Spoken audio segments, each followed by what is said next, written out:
The morning after the confrontation, the weight of Jay's decision settled on him like a heavy fog. His phone buzzed incessantly with messages, but he couldn't bring himself to look.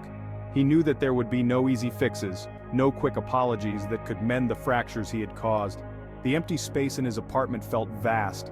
The absence of Tasha's comforting voice, Malik's laughter and Danny's fierce intellect was deafening. Jay sat on the couch, staring at the blank TV screen, replaying the events of the previous night over and over. How had he let it get this far? He had started out just wanting to make people happy, but in the end he had caused nothing but pain. He felt his phone vibrate again, and with a deep breath he finally picked it up. The messages were from Malik. "Malik, we need to talk. You owe me that much."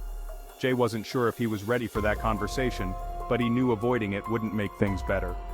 He texted back, agreeing to meet Malik that afternoon at the park where they used to hang out. At the park, Malik was already waiting, leaning against a tree with his arms crossed.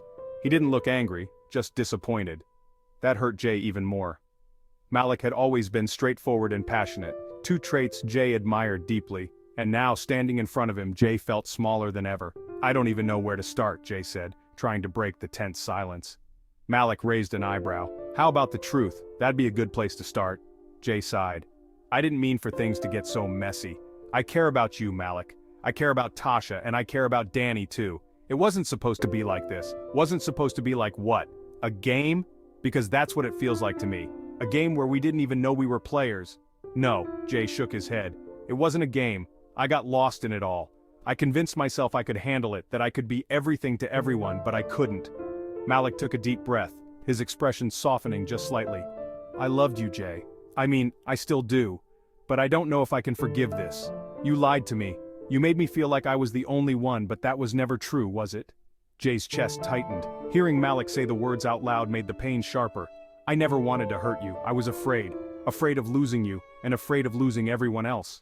Malik looked away, gazing out at the park as people jogged by, children laughed in the distance. "You already lost me," he said quietly, his voice tinged with sadness.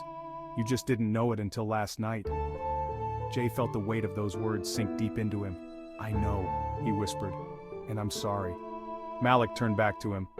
"I appreciate the apology, but it doesn't change anything. I need time. Maybe one day we can be friends, but right now, I can't do this." With that, Malik walked away, leaving Jay standing alone in the park, watching the man he had loved walk out of his life. That evening, Jay found himself sitting at a small cafe, sipping coffee, still reeling from his conversation with Malik. He knew he had to face Tasha next, and that conversation would be even harder. Tasha had always been the one person who believed in him more than anyone. She saw the good in him, even when he couldn't see it himself. He dialed her number, his heart racing as it rang. Tasha answered, her voice cold. "What do you want, Jay?" "I need to see you," he said softly. "I need to explain everything. I don't think there's anything left to explain. You lied to me, and that's all there is to it. Please, Tasha, just give me one chance to make things right." There was a long pause before she finally agreed to meet him the next day. The next day, Jay stood in front of Tasha's apartment building, nervous. When she opened the door, her face was a mixture of anger and hurt. They sat down on the couch in the same living room where they had shared so many quiet, loving moments.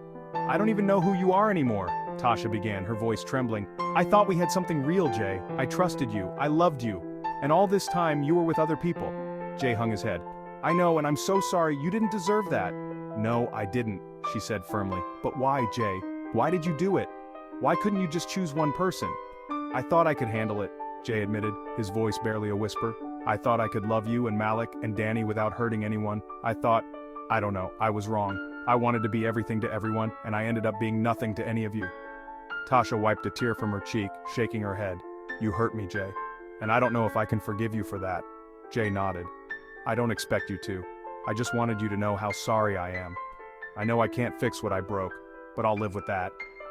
Tasha stood up, her arms crossed. "I don't know what happens next, Jay. I need time to figure that out. But right now, I think you need to figure out who you are without trying to be everything to everyone."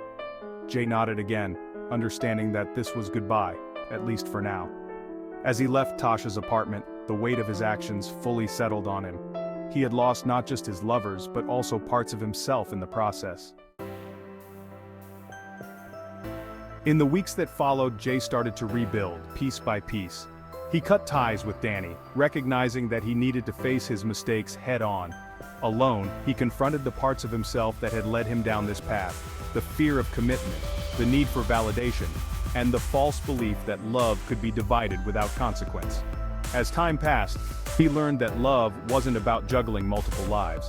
It was about honesty, vulnerability, and being present.